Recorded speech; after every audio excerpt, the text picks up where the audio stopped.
I go to Nerv Shabbos this week's Parshas Shemos. Parshas Shemos starts off Eila Shemos b'nei Yisrael haba Mitzrayim, and it lists the Shvatim, and Rashi points out immediately with Shvatim were already listed. So why are we listing them again? Rashi says because he counted again after their death to make known how precious they are, because they're compared to stars. That's what Rashi says.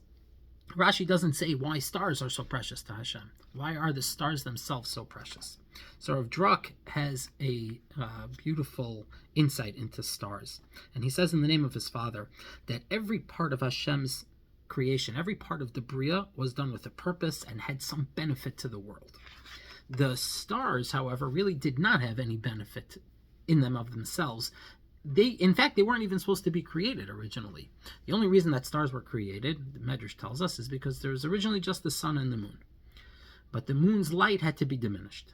So in order to make the moon feel better, Kaviyachol, in order to make the moon feel better, Hashem created the stars to accompany the moon. That's how the stars were created.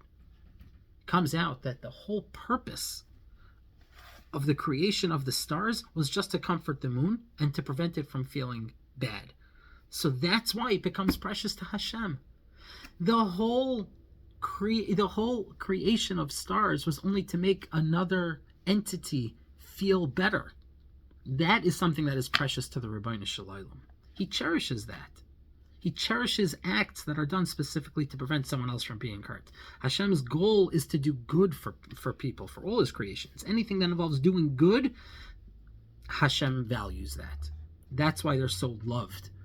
And that's what he compares Klal Yisrael to. Something that is so precious that the whole point of its existence was to make someone else feel better.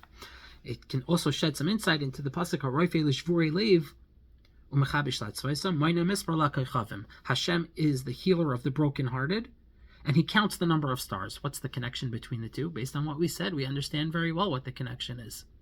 The stars were created in order to mend broken hearts, the broken heart of the moon in this case. But Hashem is telling us that our job here is to make other people feel good. That's our job. And I would go even further and I would say it's built into the Bria. Hashem created the stars. He built into the creation of the world the ability for broken hearts to be mended.